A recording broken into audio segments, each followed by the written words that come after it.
Hi, my name is Warren Thomas, and Adrena Thomas is my mother. So how I found out about the accident, I think it was the night of the accident or the morning after. I just remember that night I had texted her or called her and asked if she could bring me some McDonald's. And then I didn't hear from her for a couple of hours, and I was pretty worried. My initial feelings, I can't really remember, but I do remember feeling like it was kind of my fault, because if I never would have asked her for the McDonald's, maybe she would have just came straight home. But you can't really think like that because you never really know. But it was sad to hear that she might be going to jail. So the day that she got sentenced, I just remember a couple of my family members went with her to the sentencing, and a couple of my family members stayed back with me and my sisters. And I remember my family members that went with her came back, but my mom didn't come back. And they told us that she was going to be going to jail for 6 months. And my heart just dropped to my stomach, and I broke down and started crying. But it helped that my family members were there to help comfort me and hug me and all that. And so after that, me and my sister packed up our things, and my family took us to Oakland because my dad, he was also incarcerated at the time too. But for some reason, our family members, they separated me and my sister. I went with my grandma, and she went with our aunt. I went with Grandma Shirley. She went with Auntie Crickery.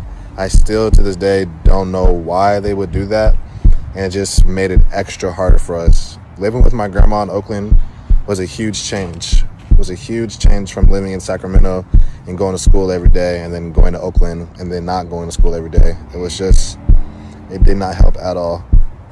And so when my dad finally came back, it was a relief because at least we had one parent.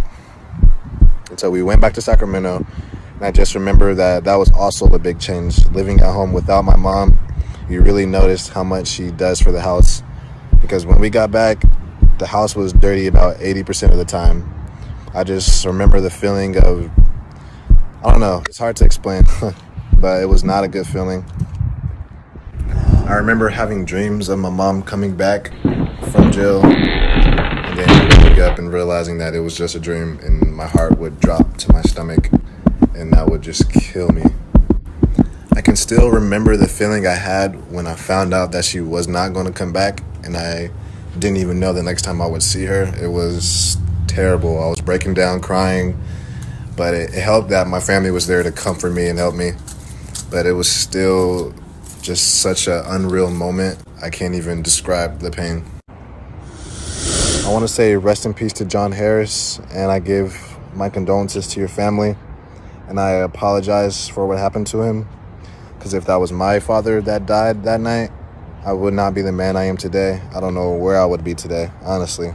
So I hope you guys are doing okay, and I hope you guys have forgiven my mother, or find it in your hearts to forgive her, because she's a great woman. Hey, it's real bass. I love my life. I can't complain. I got everything I want. I can't complain. My mama do it. She up in the morning. She be hustling for her kids like me.